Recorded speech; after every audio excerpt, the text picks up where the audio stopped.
Lorsque l'adjudant-chef David Brennan rentra d'Afghanistan, il s'attendait à retrouver sa famille l'attendant à la maison. Au lieu de cela, sa fille de 5 ans lui ouvrit la porte, seule. Elle avait perdu près de 10 kilos. « Papa, maman est partie, mais je t'ai attendu. » Ce qu'il découvrit sur la manière dont la petite Alyssa avait survécu seule allait redéfinir tout ce qu'il savait du courage. Avant de commencer l'histoire, n'oubliez pas de laisser un like et de vous abonner à la chaîne pour voir plus d'histoires comme celle-ci. L'air automnal du Kentucky ressemblait au souffle d'un inconnu sur le visage de David Brennan alors qu'il descendait du bus de transport militaire à Fort Campbell. 18 mois, 647 jours de sable, de chaleur et du poids constant de son fusil. Maintenant, debout sur le sol américain, son sac de sport en bandoulière, l'environnement familier lui semblait presque étranger, trop vert, trop calme, trop paisible. Octobre avait peint les logements de la base dans des tons sourds qui correspondaient au paysage intérieur de David. Les érables bordant l'avenue Bastogne avaient abandonné leurs feuilles au trottoir en béton, créant un tapis de rouille et d'or qui crissait sous ses bottes de combat. Chaque pas vers la maison semblait plus lourd que le précédent, non pas à cause de l'épuisement, mais de l'anticipation. Dans la poche de poitrine gauche de sa veste, usée par d'innombrables contacts, se trouvait une photographie de Rachel et Alyssa prise la veille de son déploiement. Les cheveux auburn de Rachel captaient la lumière du soleil, ses yeux verts brillaient de larmes non versées. Elle essayait de les cacher. Alyssa, à peine âgée de 3 ans à l'époque, était assise sur les genoux de sa mère, vêtue d'une robe d'été jaune et affichant un grand sourire édenté.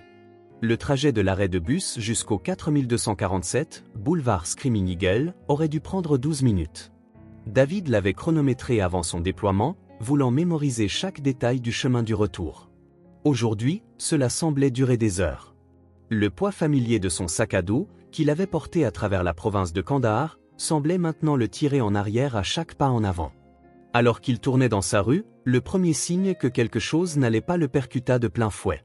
Le jardin de devant, la fierté de Rachel, où elle avait passé des heures à planter des soucis et à s'occuper du petit potager, était à l'abandon. Des tiges brunes dépassaient des mauvaises herbes envahissantes, et le portillon de la clôture blanche était ouvert à un angle étrange, grinçant dans la brise de l'après-midi. La boîte aux lettres débordait de lettres, de journaux et de publicités.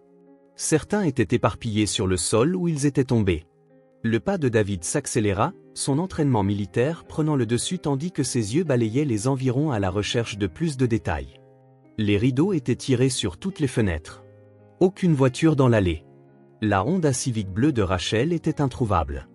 Le nain de jardin en céramique qu'Alyssa avait insisté pour qu'ils achètent au magasin de la base le printemps dernier gisait brisé près des marches de l'entrée, son sourire peint fendu en deux. Debout devant sa propre porte d'entrée à 14h15 un mardi après-midi, l'adjudant-chef David Brennan avait plus peur qu'il ne l'avait jamais eu lors d'un combat à l'étranger. Sa main tremblait alors qu'il tendait le doigt vers la sonnette. Quand était-il devenu un étranger dans sa propre maison? Avant qu'il ne puisse appuyer sur le bouton, il l'entendit, le doux martèlement de petits pieds courants sur le plancher de bois franc. La porte s'ouvrit et elle était là. Alyssa se tenait dans l'embrasure de la porte, et le cœur de David se brisa en 1000 morceaux. Sa petite fille, son bébé, ressemblait à l'ombre de l'enfant qu'il avait laissé derrière lui. Ses cheveux sombres, autrefois toujours soigneusement tressés par Rachel, pendaient en mèches emmêlées autour de son visage. Le pyjama rose qu'elle portait était trop petit, les manches s'arrêtant bien au-dessus de ses poignets fins.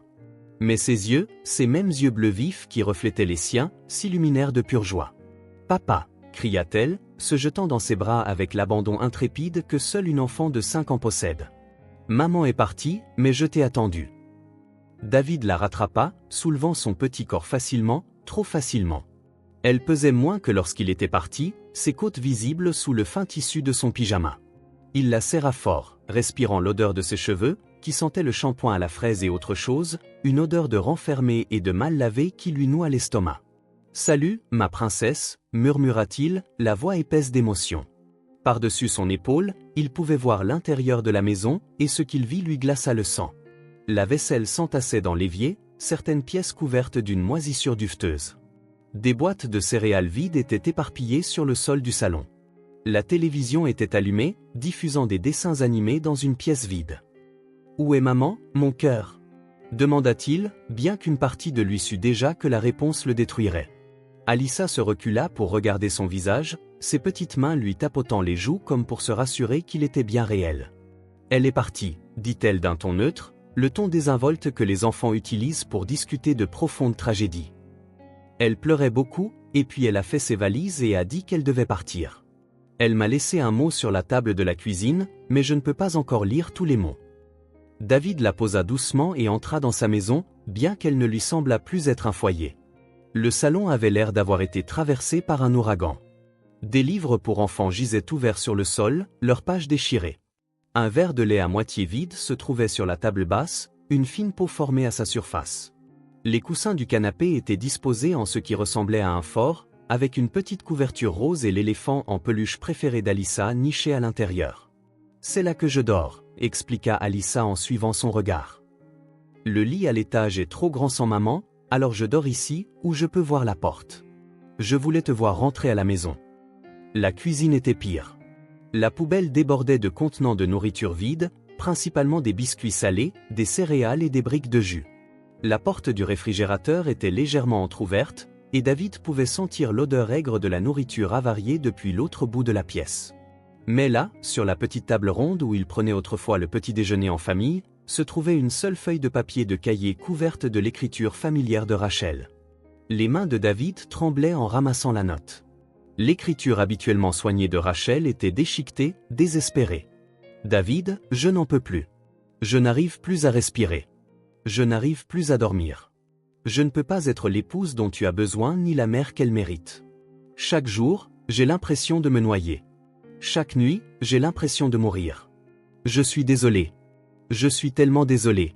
Prends soin de notre petite fille. Elle a été si courageuse. Dis-lui que maman l'aime, mais que maman est brisée. Je ne peux pas me réparer et je ne peux pas la briser, elle aussi. » Le papier tomba au sol alors que les jambes de David se dérobaient et qu'il s'effondrait sur l'une des chaises de la cuisine. 18 mois.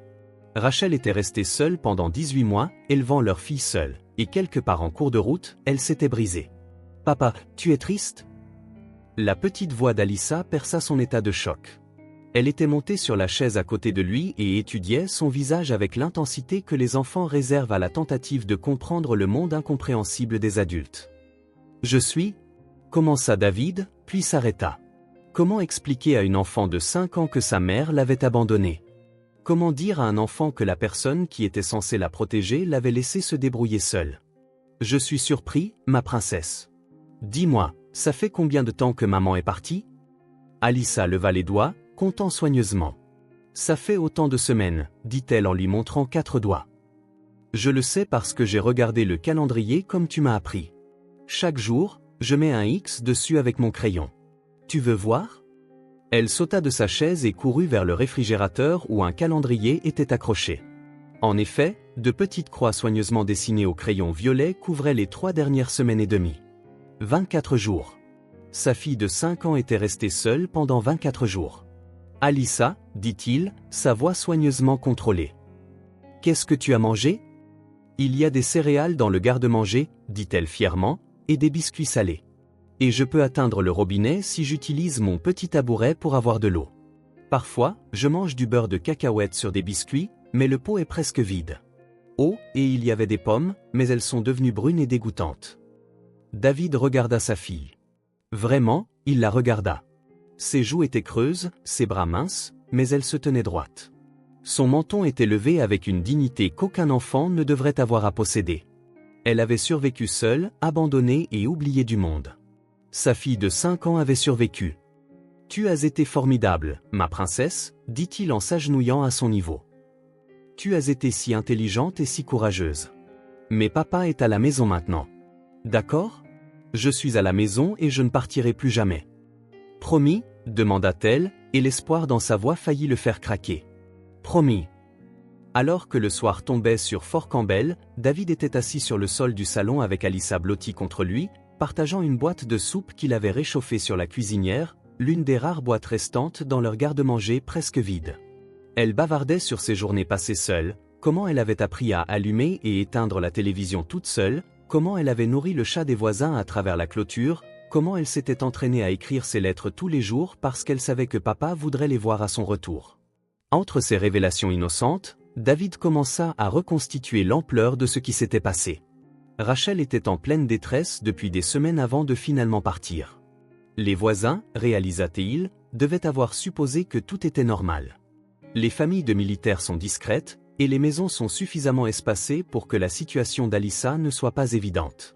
Alors qu'il bordait sa fille dans son lit improvisé sur le canapé, où elle refusait de dormir ailleurs, David fit une promesse silencieuse. Demain, il commencerait à passer des appels. Il découvrirait quelles ressources étaient disponibles pour des situations comme celle-ci. Il emmènerait Alyssa chez un médecin, s'assurerait qu'elle était en bonne santé. Il trouverait un moyen de reconstruire leur vie. Mais ce soir-là, assis dans le fauteuil à côté du canapé, écoutant la respiration paisible de sa fille et la regardant dormir, une petite main serrée autour de son éléphant en peluche, David Brennan comprit quelque chose à quoi aucun entraînement militaire ne l'avait préparé. Parfois, les batailles les plus importantes ne se livrent pas sur un sol étranger, mais dans votre propre salon, contre des ennemis que vous ne voyez jamais venir. Dans l'obscurité de sa maison brisée et vide, il pouvait entendre le déclic du chauffage, le bourdonnement du réfrigérateur, et quelque part au loin, la sonnerie du réveil sur la base. Des sons normaux d'une vie normale qui semblait tout sauf normale. David plongea la main dans sa poche et sortit la photo usée de Rachel et Alyssa. Dans la faible lumière de la télévision, le sourire de Rachel semblait maintenant forcé, prophétique. Les signes étaient-ils déjà là? Avait-il manqué quelque chose de crucial dans son empressement à servir son pays? Sur la table basse, à peine visible dans la lueur du dessin animé qui jouait encore en sourdine à l'écran, se trouvait quelque chose qui coupa le souffle à David. Une petite boîte à bijoux en bois, son couvercle ouvert et vide. Il la reconnut immédiatement. La boîte à bijoux de sa grand-mère, celle que Rachel chérissait, où elle gardait la simple alliance qu'il lui avait donnée et le collier de perles de leur premier anniversaire. Disparu, comme tout le reste. Alors que David fermait enfin les yeux aux premières heures du matin, toujours en veille à côté de sa fille endormie, il réalisa que son véritable déploiement ne faisait que commencer. L'aube arriva trop tôt et trop vive à travers les fenêtres du salon. Le soleil d'octobre projetait de longues ombres sur l'arrangement de couchage improvisé qui était devenu le monde d'Alyssa.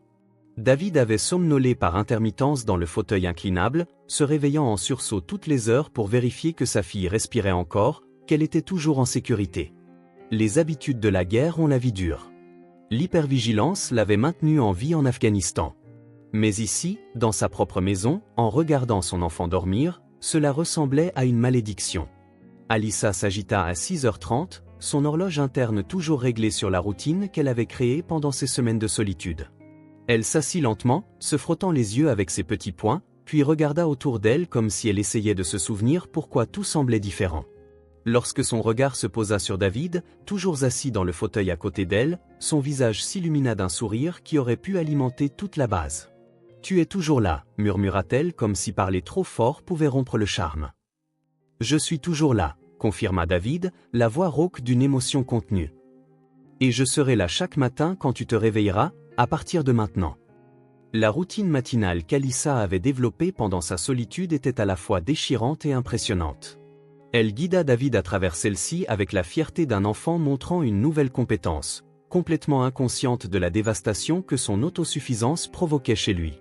D'abord, elle utilisa son petit tabouret en plastique pour atteindre le lavabo de la salle de bain, se brossant soigneusement les dents avec une brosse à dents qui semblait ne pas avoir été remplacée depuis des mois.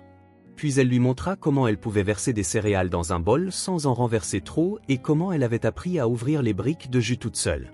« J'ai essayé de garder la maison propre comme maman le faisait toujours », expliqua-t-elle, portant son bol vide à l'évier et poussant le tabouret avec ses pieds. « Mais certaines choses sont trop lourdes pour que je les atteigne. » David la regarda lutter pour placer le bol dans l'évier, ses petits bras atteignant à peine le bord du comptoir, et quelque chose se brisa dans sa poitrine. Elle avait essayé de maintenir la normalité, de garder leur maison telle qu'elle s'en souvenait, tout en survivant avec des biscuits et des céréales. « Alyssa, dit-il doucement, la soulevant pour qu'elle puisse rincer correctement son bol. Tu as fait un travail incroyable en prenant soin de toi. Mais tu n'as plus à faire ça. D'accord? C'est le travail de papa maintenant. » Après le petit déjeuner, un vrai petit déjeuner avec des œufs et du pain grillé que David prépara sous le regard fasciné d'Alyssa, comme si la cuisine était de la magie, il sut qu'il devait commencer à passer les appels qu'il redoutait. Mais d'abord, il devait comprendre exactement ce qui s'était passé pendant ces 24 jours. « Ma princesse, peux-tu me montrer ce que tu faisais chaque jour pendant mon absence ?» demanda-t-il en s'asseyant à côté d'elle sur le canapé. Alyssa hocha la tête avec empressement et commença à raconter sa routine avec le ton factuel que les enfants utilisent pour décrire leur monde.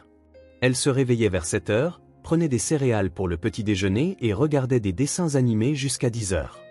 Ensuite, elle s'entraînait à écrire ses lettres dans un cahier que Rachel lui avait donné, dessinant parfois des images de leur famille.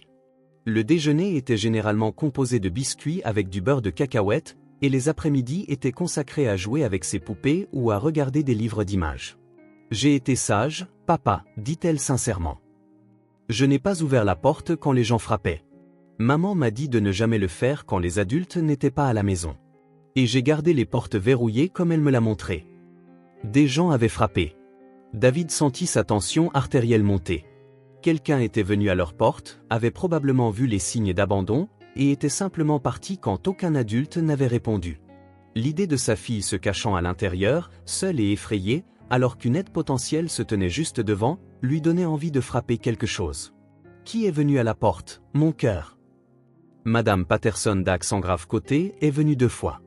Elle a apporté le courrier une fois, et il y avait un homme en chemise bleue qui avait des papiers, mais il les a laissés dans la fente de la porte.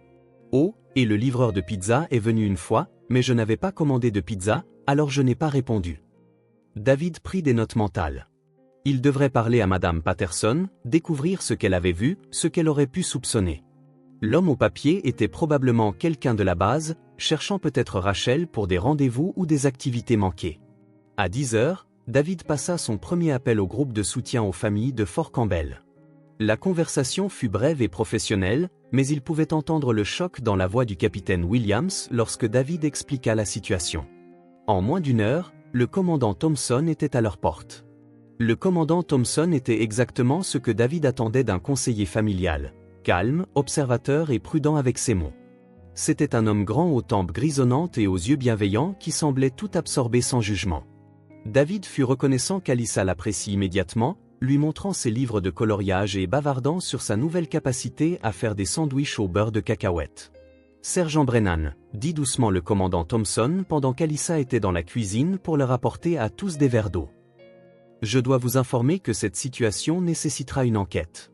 Pas sur votre rôle de parent, vous étiez en déploiement, mais nous devons comprendre comment un enfant a pu être laissé seul pendant des semaines sans que personne ne s'en aperçoive. » David hocha la tête d'un air sombre. « C'est aussi ce que je veux savoir. Il y aura de la paperasse, des entretiens, et nous devrons faire examiner Alyssa par un médecin pour nous assurer qu'elle est en bonne santé. Les services de protection de l'enfance devront également être impliqués. Cependant, étant donné les circonstances et votre dossier de service exemplaire, je ne prévois aucun problème de garde. » Les mots « service de protection de l'enfance » frappèrent David comme un coup de poing. L'idée qu'il pourrait perdre Alyssa après tout ce qu'elle avait déjà enduré était insupportable. « Elle ne va nulle part », dit fermement David. « Non », acquiesça le commandant Thompson. « Elle ne va nulle part. Mais nous devons suivre le protocole pour la protéger, elle et vous. J'ai déjà contacté le docteur Rebecca Kowalski, notre spécialiste des services à la famille. Elle sera là cet après-midi pour vous rencontrer tous les deux. » Cet après-midi-là, pendant qu'Alyssa faisait la sieste sur le canapé, l'épuisement la rattrapant enfin, David se retrouva assis en face du docteur Kowalski dans sa cuisine, entouré des débris de sa famille brisée. Rebecca Kowalski était une femme au début de la quarantaine, aux cheveux au beurre attachés en une queue de cheval pratique et aux yeux bruns intelligents qui semblaient tout voir. Elle avait passé 1 heure avec Alyssa, jouant à des jeux simples et posant des questions douces avant de demander à parler seule avec David. « Votre fille est remarquable, » dit le docteur Kowalski, sa voix chaude mais professionnelle. « Elle est articulée, émotionnellement stable compte tenu des circonstances, et clairement attachée à vous. Mais David, puis-je vous appeler David ? Elle montre aussi des signes de ce que nous appelons la parentification. Elle a assumé des responsabilités d'adulte et un rôle de soutien émotionnel qu'aucun enfant de 5 ans ne devrait avoir à gérer. » David se frotta le visage avec les 2 mains. Qu'est-ce que cela signifie pour elle à long terme? Cela signifie qu'elle aura besoin de thérapie pour traiter ce qui s'est passé, et elle devra réapprendre à être une enfant. Elle est en mode survie depuis des semaines. Son esprit et son corps auront besoin de temps pour comprendre qu'elle est en sécurité maintenant. Le docteur Kowalski sortit un dossier et l'ouvrit sur la table. J'ai fait quelques recherches depuis que le commandant Thompson m'a appelé. J'ai contacté le centre médical de la base et j'ai trouvé des dossiers de rendez-vous que Rachel a pris mais n'a jamais honoré. 3 consultations psychiatriques, 2 avec l'aumônier de la base, et plusieurs appels à la ligne de crise pour les familles de militaires qui n'ont jamais été complétés. Elle sortit une feuille de papier couverte de dates et d'heures. Le schéma suggère que votre femme cherchait de l'aide mais ne pouvait pas aller jusqu'au bout. C'est courant dans les cas de dépression et d'anxiété sévère. L'intention d'obtenir de l'aide est là, mais la capacité à l'accepter réellement devient impossible. David fixa le papier, voyant la crise de Rachel exposée en rendez-vous manqués et appels téléphoniques incomplets. Pourquoi personne n'a-t-il fait de suivi quand elle ne s'est pas présentée? C'est en partie ce que le commandant Thompson enquête. Il semble y avoir eu une rupture de communication entre les départements. Sa demande initiale a été traitée, mais lorsqu'elle n'a pas assisté au premier rendez-vous, les protocoles de suivi n'ont pas été correctement mis en œuvre. Le poids de l'échec systémique s'abattit sur les épaules de David. Rachel avait essayé d'obtenir de l'aide. Elle avait reconnu qu'elle se noyait et avait tendu la main, mais le système même conçu pour soutenir les familles de militaires l'avait laissé passer entre les mailles du filet. Il y a autre chose, dit doucement le docteur Kowalski. J'ai parlé à votre voisine, Madame Patterson. Elle a dit que Rachel était devenue de plus en plus renfermée au cours des derniers mois. Elle a cessé de participer aux activités des conjoints, a cessé d'entretenir le jardin, et les rares fois où Madame Patterson l'a vue, elle semblait maigre et négligée. David ferma les yeux, essayant de concilier cette image avec la Rachel à qui il avait parlé lors de leurs appels vidéo. Elle avait toujours semblé fatiguée, mais elle avait souri, demandé comment s'était passée sa journée, mis Alyssa au téléphone pour lui chanter des chansons. Avait-il manqué les signes parce qu'il voulait croire que tout allait bien? Ou Rachel avait-elle joué un rôle, le protégeant de sa douleur même si celle-ci la consumait? Nous avons trouvé autre chose en rangeant la chambre, continua le docteur Kowalski. Plusieurs flacons d'antidépresseurs et d'anxiolytiques sur ordonnance, tous non ouverts. Les médicaments étaient posés sur la table entre eux comme une accusation. Rachel avait obtenu de l'aide ou du moins des ordonnances. Mais quelque chose l'avait empêché de faire ce dernier pas vers la guérison. Il y avait aussi ceci. Le docteur Kowalski sortit un petit journal à couverture florale que David reconnut comme celui que Rachel avait acheté au magasin de la base. Elle l'a laissé ouvert sur la table de chevet. Je pense qu'elle voulait que quelqu'un le trouve. Les mains de David tremblaient en ouvrant le journal à la page marquée d'une bande de papier. L'écriture de Rachel remplissait la page, mais elle était différente de la note qu'elle avait laissée. Celle-ci était plus contrôlée, plus délibérée. 3 octobre. Je ne peux pas être la mère qu'Alyssa mérite. Je vois d'autres épouses faire des bricolages avec leurs enfants, les emmener à des rendez-vous de jeu, planifier des fêtes d'anniversaire. J'arrive à peine à sortir du lit. Elle me demande de lui lire une histoire et je prétexte un mal de tête. Elle me demande de jouer et je lui dis « Maman est fatiguée ». Toujours fatiguée, toujours en échec. 8 octobre. David a appelé aujourd'hui. Il avait l'air si fatigué, si loin. Quand il a demandé comment nous allions, j'ai menti. Je mens toujours. Comment lui dire que certains jours, je ne nourris notre fille que lorsqu'elle vient tirer sur ma chemise? Comment lui dire qu'hier, je me suis enfermé dans la salle de bain et j'ai pleuré pendant qu'elle frappait à la porte en me demandant si j'allais bien? 15 octobre. Alyssa m'a fait un dessin aujourd'hui. C'est notre famille. Mais elle a dessiné David dans son uniforme, loin de moi et d'elle. Quand je l'ai interrogée à ce sujet, elle a dit « Papa est toujours parti et tu es toujours triste ». Elle a 5 ans et elle comprend notre famille mieux que moi. 18 octobre. Je vais lui faire du mal. Pas exprès, jamais exprès, mais je vais lui faire défaut d'une manière qui l'endommagera pour toujours. Elle mérite mieux qu'une mère qui ne peut pas s'habiller, ne peut pas cuisiner de vrais repas, ne peut pas chanter des berceuses sans pleurer. Elle a besoin de quelqu'un qui puisse s'occuper d'elle correctement.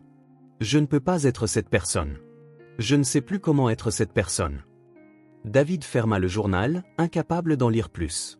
La Rachel de ces pages n'était pas la femme dont il était tombé amoureux. Ce n'était pas la jeune mère excitée qui lui avait envoyé des photos quotidiennes des premiers pas d'Alyssa, de ses premiers mots, de ses premières toux. Cette Rachel se noyait au vu et au su de tous, et il avait été trop loin pour lui lancer une bouée de sauvetage.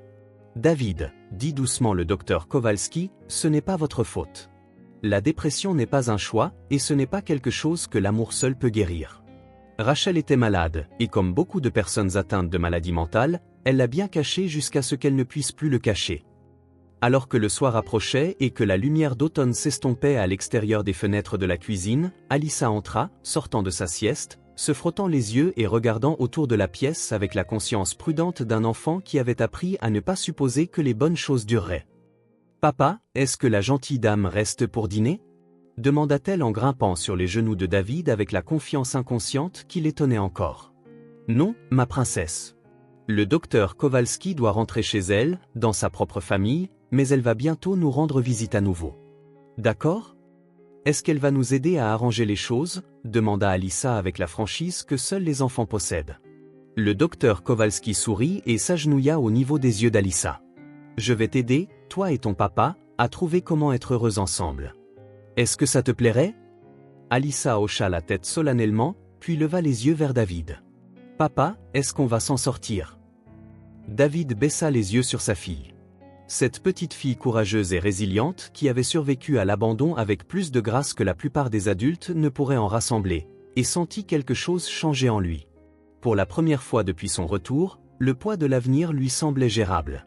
« Oui, ma princesse, dit-il, le pensant vraiment, nous allons faire mieux que nous en sortir. » Cette nuit-là, alors que David bordait Alissa dans son fort sur le canapé, ils avaient convenu qu'elle pourrait y dormir jusqu'à ce qu'elle se sente prête pour son propre lit. Elle le regarda avec des yeux sérieux. « Papa, je savais que tu reviendrais. Même quand j'avais peur, je le savais. »« Comment le savais-tu ?»« Parce que tu l'avais promis. Et les soldats tiennent leurs promesses. » Alors que David s'installait dans le fauteuil inclinable pour une autre nuit de veille vigilante, il pensa aux promesses. Il avait promis de servir son pays, et il l'avait fait. Il avait promis d'aimer et de protéger Rachel, et il avait échoué. Mais ici, dans cette maison brisée avec sa fille extraordinaire, il avait la chance de faire une promesse qu'il pourrait tenir, être le père dont Alissa avait besoin, construire une vie où elle pourrait être en sécurité et aimée, et surtout, où elle pourrait simplement être une enfant à nouveau. Dehors, Fort Campbell s'installait dans son rythme nocturne. Les sons de la formation du soir et l'appel lointain de l'extinction des feux flottaient dans l'air d'octobre. À l'intérieur du 4247, boulevard Screaming Eagle, pour la première fois en 24 jours, une petite fille s'endormit en sachant que quelqu'un qui l'aimait montait la garde. 3 semaines après le retour de David, la matinée qui allait tout changer commença comme toutes les autres. Alissa se réveilla à 6h30, grimpa sur les genoux de David pour leur rituel quotidien de café et de jus, et bavarda à propos du rêve qu'elle avait fait où elle et papa vivaient dans un château fait de pancakes. La routine qu'ils avaient construite ensemble semblait solide, sûre, une petite île de normalité dans le chaos qu'était devenu leur vie. Puis la sonnette retentit. David ouvrit la porte pour trouver 2 femmes qu'il ne reconnaissait pas sur son porche. La plus âgée, une femme au visage anguleux avec des cheveux gris acier tirés en un chignon sévère, portait un tailleur bleu marine qui criait l'autorité gouvernementale.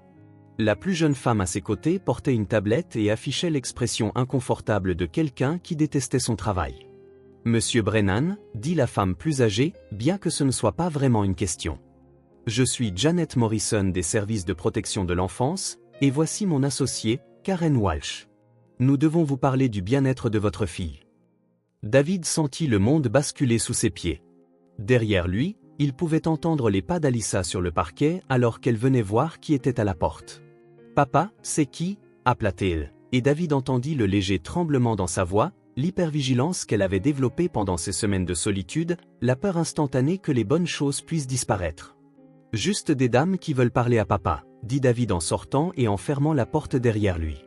« Reste à l'intérieur 1 minute, ma princesse. » Janet Morrison consulta sa tablette avec l'efficacité de quelqu'un qui avait fait cela des milliers de fois. « Monsieur Brennan, nous avons reçu un rapport concernant une négligence et un abandon potentiel d'un enfant mineur. Nous sommes ici pour mener une évaluation de bien-être. » « Un rapport de qui ?» La voix de David était dangereusement calme. « Je ne suis pas autorisé à discuter de la source, mais nous avons des informations crédibles selon lesquelles votre fille de 5 ans a été laissée seule pendant une période prolongée pendant votre déploiement à l'étranger, et qu'à votre retour, vous n'avez pas immédiatement signalé la situation aux autorités compétentes. » David la fixa, sentant son entraînement militaire prendre le dessus, la pensée froide et analytique qui l'avait maintenu en vie dans les zones de combat. Quelqu'un l'avait dénoncé. Quelqu'un avait pris le pire moment de la vie de sa famille et l'avait transformé en une arme contre lui. « Ma femme a abandonné notre fille pendant que je servais à l'étranger, » dit David avec précaution. « Quand je suis revenu et que j'ai découvert la situation, j'ai immédiatement contacté mon commandement et les services familiaux. Ma fille est en bonne santé, en sécurité, et reçoit les soins et le soutien psychologique appropriés. Néanmoins, nous devons interroger l'enfant et procéder à une inspection du domicile. Si vous refusez, nous avons le pouvoir d'obtenir une ordonnance du tribunal. La porte d'entrée s'ouvrit derrière David et Alyssa jeta un coup d'œil. Son petit visage était plissé d'inquiétude. « Papa, tu as l'air en colère. Est-ce que les dames te fâchent ?» L'expression de Janet Morrison s'adoucit légèrement en voyant Alyssa, mais sa voix resta professionnelle. « Bonjour, mon cœur. Je suis Madame Morrison. Est-ce que je peux entrer et te parler quelques minutes ?» Alyssa se serra contre la jambe de David. « Je n'aime pas parler aux étrangers quand papa n'est pas là. »« Papa sera juste là avec toi », assura Morrison, bien que ses yeux restassent fixés sur David. « Nous voulons juste nous assurer que tu es heureuse et en bonne santé. » L'heure qui suivit fut la plus longue de la vie de David. Il était assis dans son propre salon, regardant une assistante sociale du gouvernement interroger sa fille sur ses habitudes alimentaires, ses arrangements de couchage, si papa se mettait parfois en colère, si elle se sentait en sécurité. Alyssa répondit à chaque question avec la politesse prudente d'un enfant qui avait appris à naviguer dans les émotions des adultes. Mais David pouvait voir la confusion et la peur grandir dans ses yeux. « Alyssa, dit doucement Morrison, peux-tu me parler de la période où maman n'était pas là et papa n'était pas là non plus ?» David vit sa fille se raidir, vit ses yeux se tourner vers lui pour être rassuré. C'était exactement ce dont il avait essayé de la protéger, devoir revivre son traumatisme pour la satisfaction des procédures bureaucratiques. « Maman est partie, dit doucement Alyssa. Mais ça allait. J'ai mangé et j'ai regardé la télé et j'ai attendu que papa rentre à la maison. Avais-tu peur ? Parfois, mais je savais que papa reviendrait parce qu'il l'avait promis. » Morrison prit des notes sur sa tablette, son expression illisible. « Est-ce que quelqu'un d'autre est venu s'occuper de toi pendant que tu attendais ? » Non. Maman a dit que j'étais une grande fille et que je pouvais m'occuper de moi pendant un petit moment. David sentit quelque chose se briser en lui. Il savait qu'Alyssa essayait de protéger la mémoire de Rachel, essayant de donner un sens à l'abandon en le présentant comme quelque chose pour lequel elle avait été préparée. Mais entendre sa fille de 5 ans expliquer comment on lui avait appris à survivre seule était plus qu'il ne pouvait supporter. « Ça suffit, dit-il en se levant.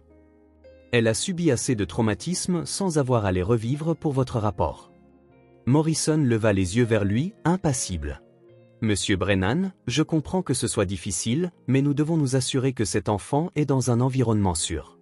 Le fait est qu'elle a été abandonnée et laissée à elle-même pendant des semaines. Nous devons déterminer si vous êtes capable de fournir une surveillance appropriée à l'avenir. » « Une surveillance appropriée ?» La voix de David monta malgré ses efforts pour rester calme. « Je suis à la maison depuis 3 semaines.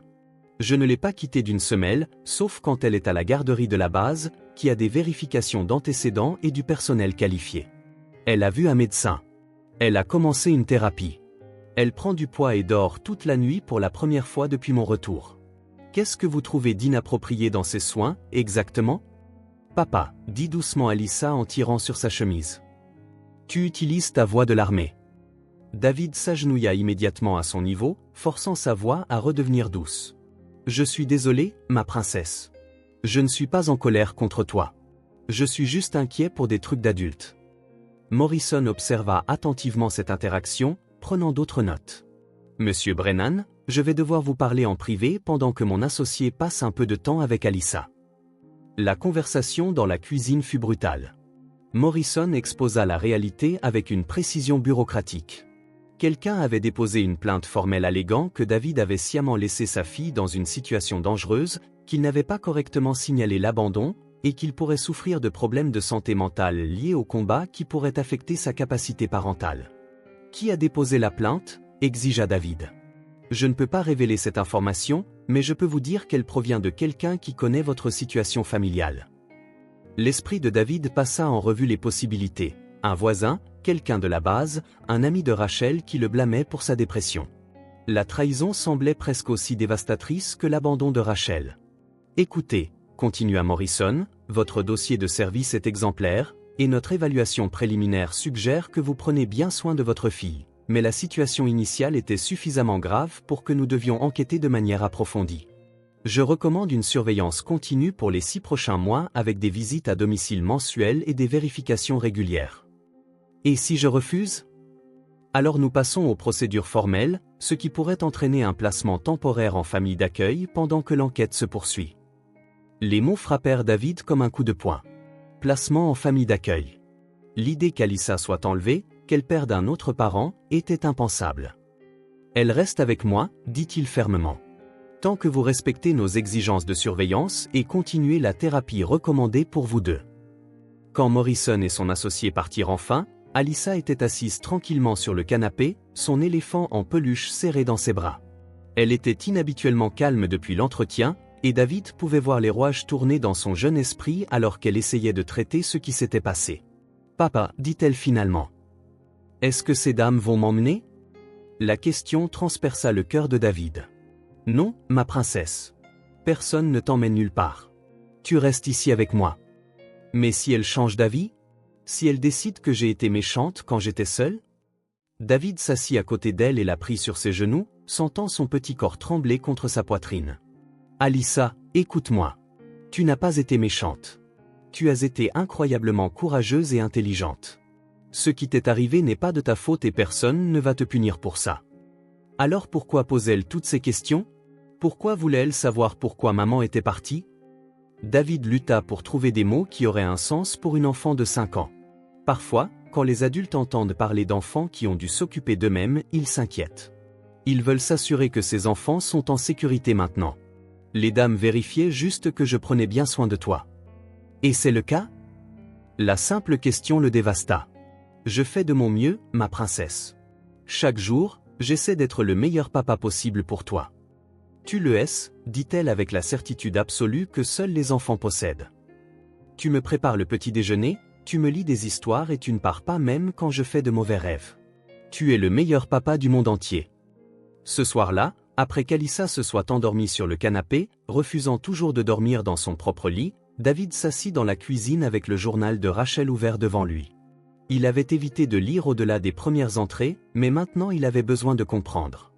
Il avait besoin de savoir s'il y avait des indices sur qui aurait pu les dénoncer ou s'il manquait quelque chose à propos de l'enquête. Les entrées ultérieures peignaient un tableau encore plus sombre de l'état mental de Rachel. 20 octobre. J'ai rappelé la ligne de crise aujourd'hui. J'ai été mise en attente pendant 20 minutes, puis j'ai raccroché. Comment expliquer que je me noie dans ma propre vie ? Que j'aime ma fille au point que ça fait physiquement mal, mais que je ne peux pas m'occuper d'elle correctement. Le gentil conseiller voudrait probablement m'hospitaliser. Et qu'adviendrait-il d'Alyssa ? 22 octobre. David appelle ce soir. Je me suis entraîné à sourire dans le miroir pour que ma voix sonne juste. Il mène une guerre et je ne peux pas l'accabler avec la mienne. Mais je suis en train de perdre. Je perds si gravement que certains jours, j'oublie de nourrir notre fille jusqu'à ce qu'elle m'apporte des biscuits et me demande si j'en veux aussi. 25 octobre. J'ai fait un sac aujourd'hui. Juste un petit. Je l'ai mis dans le placard derrière les manteaux d'hiver où personne ne le trouvera. Je ne prévois rien. J'ai juste besoin de savoir que j'ai des options. J'ai aussi écrit une lettre à David, mais je l'ai déchirée. Certaines choses sont trop terribles pour être mises en mots. 28 octobre, dernière entrée. Je n'en peux plus. Je ne peux plus faire semblant d'aller bien alors que je m'effondre. Alyssa mérite mieux qu'une mère qui pleure quand elle pense que personne ne la regarde. Qui nourrit sa fille avec des céréales pour le dîner parce que cuisiner semble impossible. Je vais lui faire du mal en restant. Je vais l'endommager de manière irréversible. Mieux vaut la laisser avec les souvenirs d'une mère qu'il aimait que de rester et devenir une mère qu'elle apprendra à craindre. J'ai appelé ma sœur en Oregon. Elle ne sait rien du déploiement de David ni de la gravité de la situation. Elle pense que je lui rends visite. Je resterai là-bas jusqu'à ce que je puisse trouver comment redevenir humaine. David rentrera à la maison pour s'occuper d'Alyssa. Il est doué pour prendre soin des gens. Il saura quoi faire. David ferma le journal, se sentant mal. Rachel s'était convaincue que l'abandon d'Alyssa était un acte d'amour, un moyen de protéger leur fille de sa propre santé mentale défaillante. La logique était tordue par la dépression et le désespoir, mais il pouvait voir comment elle l'avait rationalisé. Le téléphone sonna, le tirant de ses pensées. L'identifiant de l'appelant affichait le numéro du commandant Thompson. « David, j'ai des nouvelles concernant la plainte des services de protection de l'enfance », dit Thompson sans préambule. Nous avons retrouvé la source. C'était la sœur de Rachel en Oregon. David sentit le sol se dérober sous ses pieds. Quoi? Apparemment, Rachel s'est présentée chez sa sœur dans un état dépressif grave il y a environ un mois. Elle était incohérente, parlait d'échouer en tant que mère et de laisser Alyssa seule. La sœur a supposé que Rachel voulait dire qu'elle avait laissé Alyssa avec vous. Mais quand elle n'a pas pu vous joindre ou obtenir des réponses claires de Rachel sur la chronologie, elle s'est inquiétée et a contacté les services de protection de l'enfance. Elle a déposé une plainte contre moi sur la base des divagations confuses de quelqu'un en pleine crise mentale. Ça ne s'arrête pas là. La sœur a également contacté la police de l'État de l'Oregon, qui a contacté les autorités du Kentucky. Il y a apparemment une enquête multi-États sur la localisation et l'état mental de Rachel. Ils veulent vous interroger sur d'éventuels abus domestiques ou négligences qui auraient pu contribuer à sa dépression. David s'effondra sur une chaise, submergé par l'ampleur croissante du cauchemar. Non seulement il se battait pour garder la garde de sa fille, mais il était maintenant potentiellement sous enquête pour avoir causé la maladie mentale de sa femme. « David, j'ai besoin que vous écoutiez attentivement », continua Thompson. « J'ai examiné les dossiers médicaux de Rachel et la chronologie de ses tentatives d'obtenir de l'aide. Il y a un schéma ici qui suggère un échec systémique à plusieurs niveaux. Les rendez-vous manqués, les appels non retournés, les médicaments prescrits mais jamais correctement suivis. Il ne s'agit pas seulement de la lutte individuelle de Rachel. Il s'agit d'échecs institutionnels que nous devons corriger. Qu'est-ce que cela signifie pour Alyssa et moi? Cela signifie que vous avez des alliés dans ce combat. Je recommande un examen complet de nos protocoles de service aux familles, et je suis prêt à témoigner en votre faveur si cela va jusqu'à des procédures formelles. Vous n'êtes pas seul dans cette affaire. En raccrochant le téléphone, David regarda autour de la cuisine où Rachel et lui avaient partagé tant de repas, où ils avaient planifié leur avenir et rêvé de voir Alyssa grandir. Maintenant, cela ressemblait à une scène de crime, chaque surface portant la preuve de rêve qui avait tourné à la tragédie. Mais dans le salon, Alyssa dormait paisiblement sur son lit de fortune, son éléphant en peluche sous un bras et sa petite main agrippée au bord de sa couverture. Elle était en sécurité, en bonne santé et aimée. Quelles que soient les batailles à venir, quelles que soient les enquêtes, les entretiens et les obstacles bureaucratiques qu'il devrait affronter, elle valait chaque instant de ce combat. David se dirigea vers le salon et s'installa dans son fauteuil à côté du canapé, entamant une autre nuit de veille. Demain apporterait de nouveaux défis, de nouvelles questions, de nouvelles menaces à la fragile stabilité qu'ils avaient construite ensemble. Mais ce soir, dans le calme de leur maison brisée, une petite fille dormait en sécurité, sachant que son père montait la garde. Et cela, réalisa David, suffisait. Pas parfait, pas facile, mais assez pour construire, assez pour se battre, assez pour appeler ça un foyer. 2 mois après la visite des services de protection de l'enfance, David se tenait dans le salon de leur maison, regardant Alyssa disposer soigneusement ses animaux en peluche en cercle sur le tapis. C'était un mardi matin de décembre et la neige saupoudrait les fenêtres du 4247, boulevard Screaming Eagle, comme du sucre glace sur du verre sombre. La maison avait l'air différente maintenant, non pas parce que quelque chose avait physiquement changé, mais parce qu'elle s'était lentement transformée d'une scène de crime en un foyer. « Papa, Monsieur Éléphant dit qu'il veut des pancakes pour le petit déjeuner », annonça Alyssa, tenant son animal en peluche gris et faisant bouger sa trompe. « Mais Mademoiselle Lapin pense que les céréales sont meilleures. Ils ont besoin que tu décides. » David sourit, reconnaissant le jeu pour ce qu'il était vraiment, la manière d'Alyssa de demander ce qu'elle voulait sans le demander directement. Un comportement appris pendant ces semaines de survie qui cédait lentement la place à des demandes normales d'une enfant de 5 ans. « Eh bien, qu'est-ce que tu penses qu'on devrait manger? » « Des pancakes, dit-elle immédiatement, souriant, avec le sirop spécial qui fait des visages souriants. « Des pancakes, alors ?» La routine matinale qu'ils avaient développée ressemblait peu à l'horaire de survie désespéré qu'Alyssa avait maintenu pendant son abandon.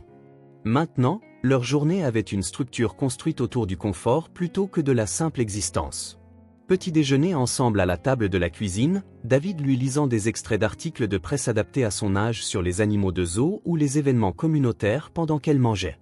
Puis la garderie à l'installation de la base où Alyssa avait lentement réappris à jouer avec d'autres enfants, bien qu'elle insistât toujours pour porter Monsieur Éléphant dans son sac à dos, juste au cas où. Pendant que David mélangeait la pâte à pancakes, il réfléchissait à la façon dont ces petits rituels domestiques étaient devenus le fondement de leur nouvelle vie. 6 mois plus tôt, il naviguait sur des routes de convoi à travers un territoire hostile en Afghanistan. Maintenant, il apprenait le rapport précis de farine et de lait qui ferait s'illuminer les yeux de sa fille au petit déjeuner. La transition semblait encore surréaliste parfois, mais regarder Alyssa fredonner joyeusement en mettant les assiettes et les serviettes valait chaque moment d'incertitude. « Papa, tu te souviens quand on a commencé à faire des pancakes ensemble et que j'ai renversé tout le bol ?» demanda Alyssa, gloussant au souvenir. « Tu essayais tellement d'aider que tu as oublié que le bol était trop lourd pour toi », se souvint David. On s'est retrouvé avec de la pâte à pancakes partout sur le sol de la cuisine. Et tu ne t'es pas fâché. Tu as juste dit qu'on ferait de la soupe de pancakes pour les monstres de la cuisine. David sourit au souvenir. Ces premières semaines avaient été une danse prudente pour établir des routines tout en laissant à Alyssa l'espace pour redevenir une enfant. Chaque petit désastre, les renversés, devoirs oubliés, crises à cause de chaussettes dépareillées, avait été une occasion de lui montrer que les erreurs étaient normales et que l'amour ne disparaissait pas quand les choses allaient mal. Les séances de thérapie avec le docteur Kowalski étaient devenues une pierre angulaire de leur routine hebdomadaire. Au début, David avait craint que forcer Alyssa à parler de son traumatisme n'aggrave les choses, mais Rebecca leur avait montré à tous les deux que la guérison venait de la compréhension, pas de l'oubli. « Elle fait des progrès remarquables », avait dit le docteur Kowalski à David lors de leur dernière séance privée. Les cauchemars ont considérablement diminué, et elle commence à s'engager dans des comportements de jeu adaptés à son âge. Mais plus important encore, elle apprend à faire confiance au fait que les bonnes choses peuvent durer. Cette confiance avait été mise à l'épreuve à plusieurs reprises au cours des 2 derniers mois. Les visites de surveillance des services de protection de l'enfance se poursuivaient mensuellement, bien que Janet Morrison ait été remplacée par une assistante sociale plus jeune nommée Patricia Williams, qui semblait réellement comprendre que la stabilité était plus importante que l'interrogatoire. Patricia avait observé David et Alyssa interagir lors de ces visites avec l'œil de quelqu'un qui comprenait les dynamiques familiales saines, et ses rapports avaient constamment soutenu leur progrès. « Monsieur Brennan », avait dit Patricia lors de sa dernière visite, « je fais ce travail depuis 8 ans, et je peux vous dire que ce que vous avez accompli avec Alyssa est extraordinaire. Elle ne se contente pas de survivre, elle s'épanouit. » L'enquête formelle s'était étendue pour inclure des entretiens avec les voisins, les supérieurs hiérarchiques de David, et même certains des anciens amis de Rachel. Mais lentement, l'image qui se dessinait soutenait la version des faits de David. Voisin après voisin témoignait du dévouement de David en tant que père avant son déploiement, et de sa concentration totale sur le bien-être d'Alyssa depuis son retour. Ses supérieurs hiérarchiques louaient son dossier de service et confirmaient qu'il avait immédiatement cherché un soutien approprié lorsqu'il avait découvert la situation. La percée était venue il y a 3 semaines lorsque la sœur de Rachel avait finalement accepté de coopérer avec les autorités. L'appel téléphonique de l'Oregon avait tout changé. « Monsieur Brennan », avait dit le détective de la police de l'État de l'Oregon, « nous avons localisé votre femme. Elle reçoit un traitement psychiatrique en milieu hospitalier dans un établissement près de Portland.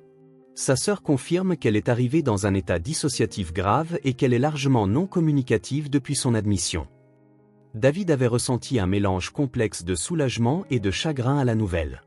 Soulagement que Rachel soit vivante et reçoive de l'aide. Chagrin qu'elle soit si mal en point qu'elle ne puisse même pas reconnaître ce qu'elle avait fait à leur fille.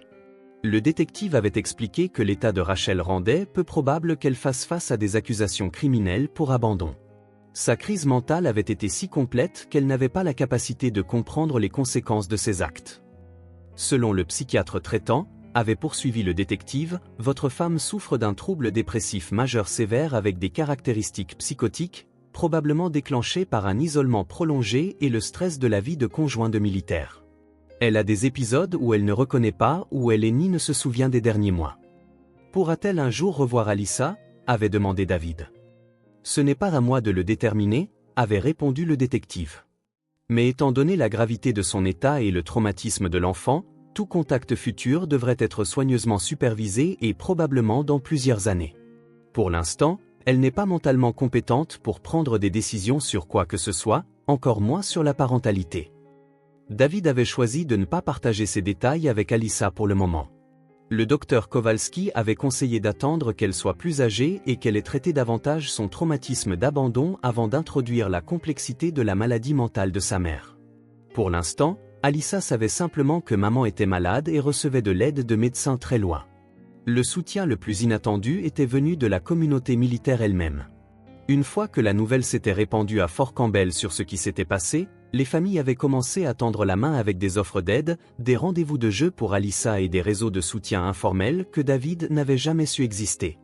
Le sergent-major Rodriguez, un soldat de carrière bourru que David connaissait à peine, était arrivé un samedi avec sa femme et sa fille adolescente pour aider David à préparer sa maison pour l'hiver et apprendre à Alyssa à faire des anges dans la neige.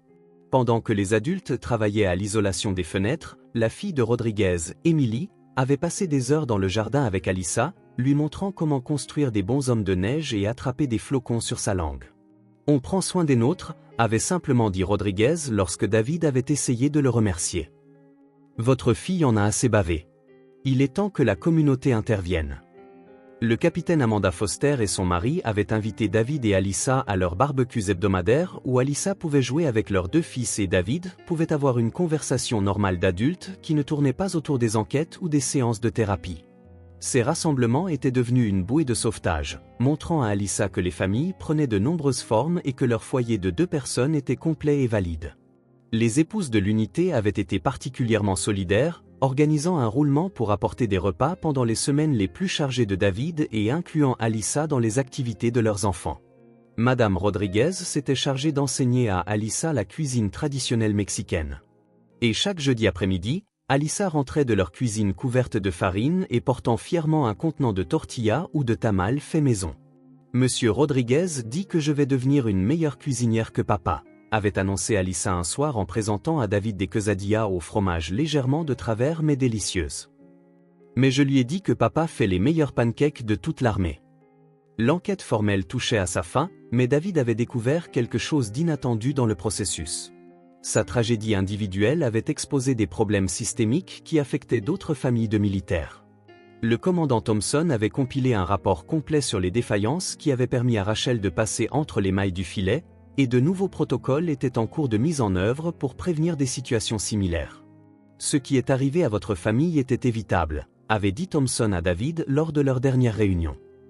Rachel a cherché de l'aide à plusieurs reprises, mais des lacunes bureaucratiques et une mauvaise communication ont fait qu'elle n'a jamais reçu de suivi approprié. Nous utilisons votre cas pour promouvoir des changements qui pourraient sauver d'autres familles. Les nouveaux protocoles comprenaient un suivi obligatoire pour les rendez-vous de santé mentale manqués, une meilleure communication entre les services médicaux de la base et les programmes de soutien aux familles, et un dépistage amélioré du stress lié au déploiement chez les conjoints de militaires. David se sentait partagé à l'idée que sa douleur personnelle soit transformée en recommandation politique. Mais si cela signifiait que d'autres enfants ne seraient pas abandonnés parce que leurs parents ne pouvaient pas accéder aux soins de santé mentale, peut-être qu'un certain sens pouvait être sauvé des décombres. Il y aura une cérémonie de reconnaissance formelle, avait poursuivi Thompson. Le commandant de la base veut reconnaître les familles qui ont contribué à ces améliorations.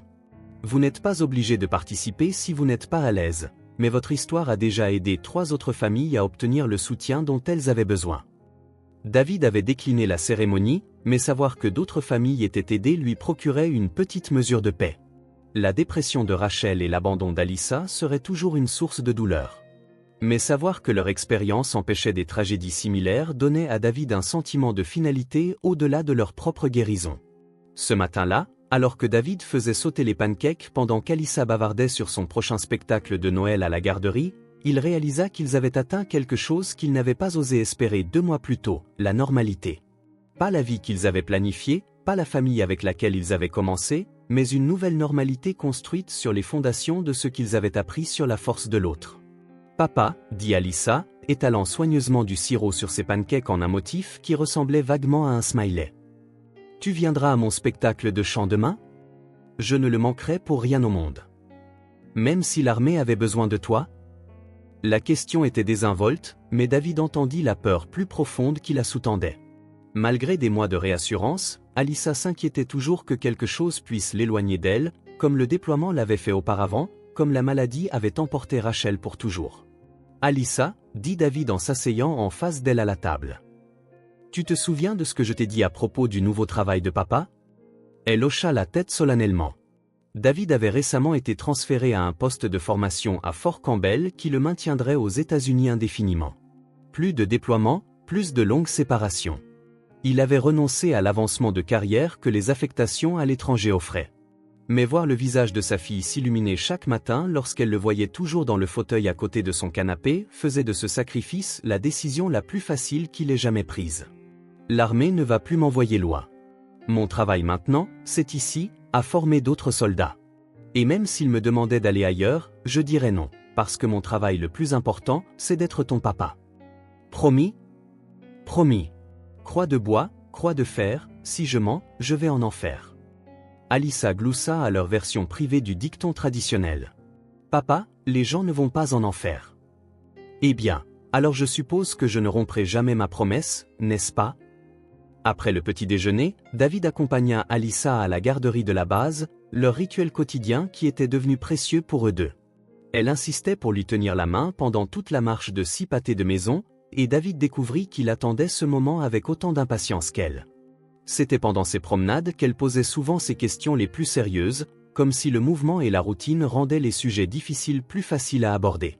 La matinée de décembre était fraîche et claire, le genre de temps qui rend les hivers du Kentucky presque agréables. D'autres familles de militaires se rendaient aux écoles et aux garderies, et David saluait des visages familiers, des parents qu'il avait rencontrés grâce aux activités d'Alyssa, des voisins devenus amis, des camarades soldats qui comprenaient les défis de l'équilibre entre la vie militaire et les responsabilités familiales. « Papa », dit Alyssa en passant devant le terrain de jeu où d'autres enfants de militaires jouaient déjà malgré le froid. « Tu penses que maman sait que je vais bien ?»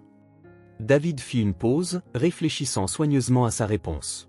Le docteur Kowalski l'avait coaché sur la manière de gérer ces questions. Reconnaître les sentiments d'Alyssa sans donner de faux espoirs ni de détails inappropriés sur l'état de Rachel. « Je pense que où que soit maman, elle t'aime et veut que tu sois heureuse et en sécurité, dit-il. Et je pense que si elle pouvait voir à quel point tu es courageuse, intelligente et merveilleuse, elle serait très fière. Elle me manque parfois, dit doucement Alyssa. Mais pas la maman triste. Celle qui me lisait des histoires et faisait des voix amusantes pour tous les personnages me manque. C'est normal de regretter ces bons souvenirs, l'assura David. Ces souvenirs sont à toi pour toujours.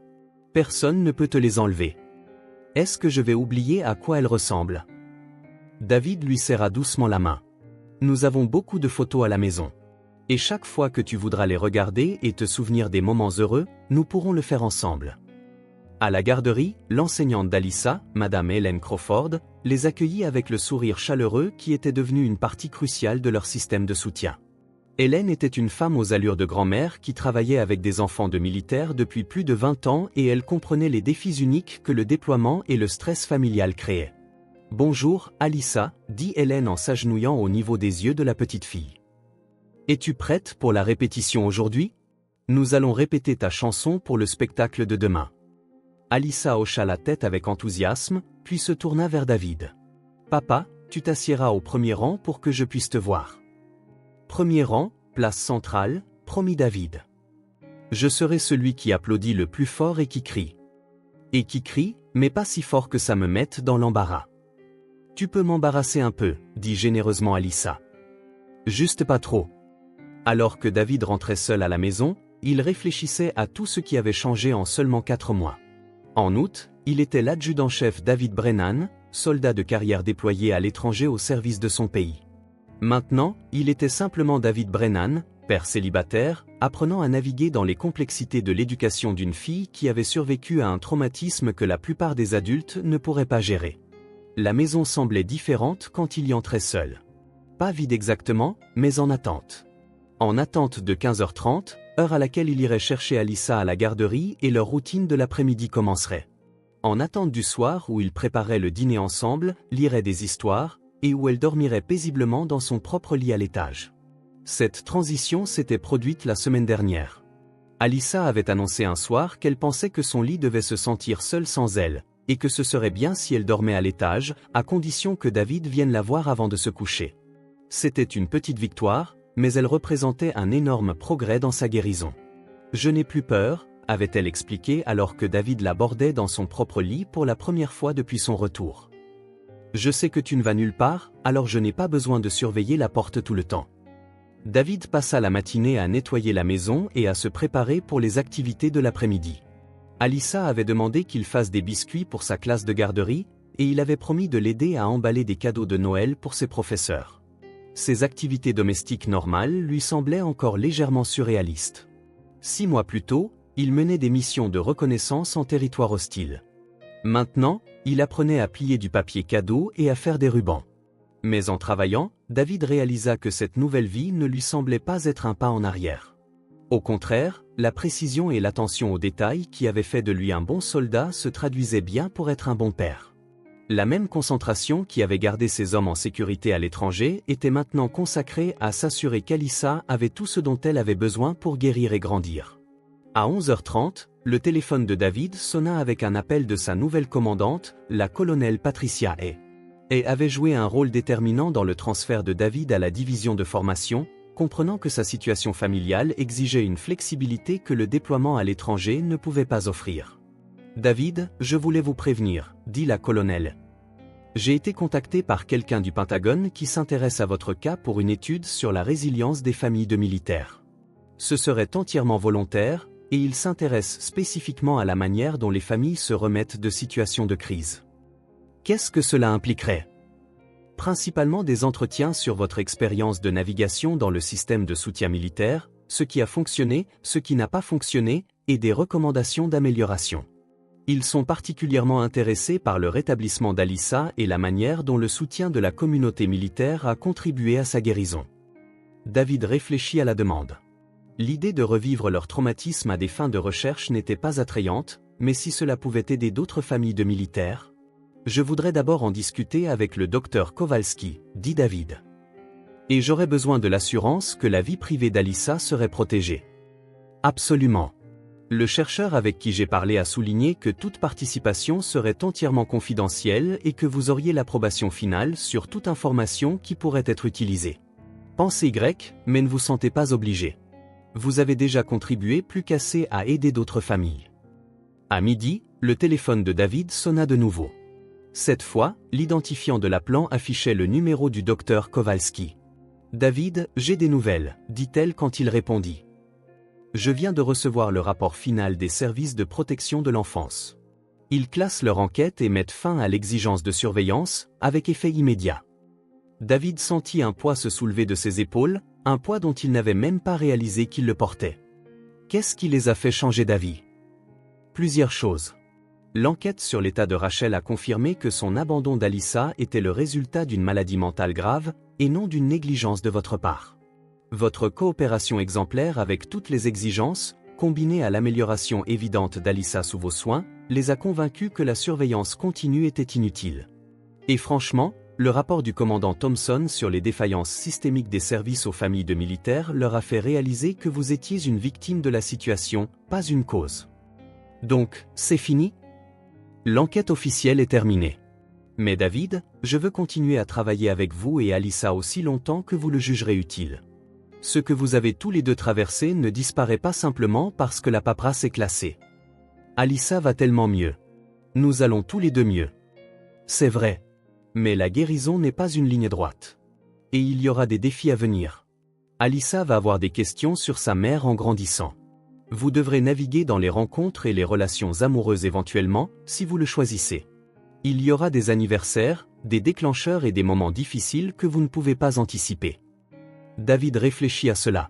L'idée de sortir avec quelqu'un, d'introduire une autre personne dans le monde soigneusement construit que lui et Alyssa avaient bâti, semblait incroyablement complexe. Mais il savait aussi qu'Alyssa avait besoin de voir que l'amour pouvait être sain et stable, que les relations ne se terminaient pas toujours par un abandon. Que recommanderiez-vous ? Continuez à faire ce que vous faites. Maintenez les routines qui font qu'Alyssa se sent en sécurité. Continuez à être honnête avec elle de manière adaptée à son âge et n'essayez pas d'être parfait. Les enfants ont besoin de voir que les adultes peuvent faire des erreurs et s'en remettre. Cet après-midi-là, David alla chercher Alyssa à la garderie et la trouva pratiquement vibrante d'excitation à l'idée du spectacle de Noël du lendemain. Alors qu'il rentrait à la maison main dans la main, elle récitait les paroles de la chanson que sa classe allait interpréter, une simple mélodie sur les flocons de neige et l'amitié qu'elle avait mémorisée avec le dévouement d'une érudite. « Papa, après le spectacle demain, on pourra aller chercher un sapin de Noël ?» demanda-t-elle en tournant dans leur rue. « Absolument. Quel genre de sapin penses-tu qu'on devrait prendre ? Un grand, mais pas trop grand. Juste assez grand pour qu'il rentre dans notre salon, mais assez petit pour que je puisse t'aider à mettre l'étoile au sommet. Ça a l'air parfait. Devrions-nous inviter certains de nos amis pour nous aider à le décorer ? Oui. On peut demander à Madame Rodriguez de nous apprendre à faire ces fleurs en papier qu'elle m'a montrées ? Et peut-être qu'Emily pourra venir nous aider à mettre les lumières. Je pense que c'est une merveilleuse idée. En approchant de leur maison, David remarqua une voiture garée dans leur allée, une vieille berline avec des plaques d'immatriculation de l'Oregon. Son cœur s'arrêta lorsqu'il reconnut la femme qui sortait du siège conducteur. La sœur de Rachel, Linda. Linda paraissait plus âgée que dans les souvenirs de David. Ses cheveux bruns étaient striés de gris précoce et son visage portait la tension des derniers mois. Elle portait un lourd manteau d'hiver qui semblait trop grand pour sa petite silhouette et ses mouvements étaient hésitants, incertains. Quand elle les vit approcher, elle leva la main dans un salut timide. « Tante Linda » s'écria Alyssa, se souvenant de sa tante lors de visites avant le déploiement de David. Puis elle s'arrêta, la confusion traversant son visage. « Papa, pourquoi tante Linda est-elle ici? Est-ce que maman est avec elle ?» David sentit chaque instinct protecteur qu'il possédait se mettre en alerte. L'apparition inopinée de Linda pouvait anéantir des mois de progrès prudents dans la guérison d'Alyssa. Mais il reconnut également que cette confrontation avait été inévitable.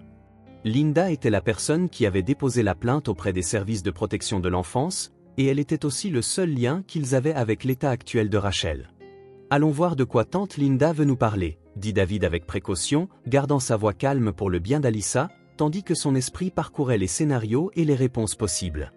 Linda s'avança alors qu'ils atteignaient l'allée.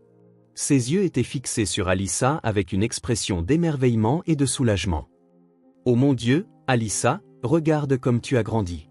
Tu as l'air en si bonne santé et si heureuse. »« Tante Linda, où est maman ?»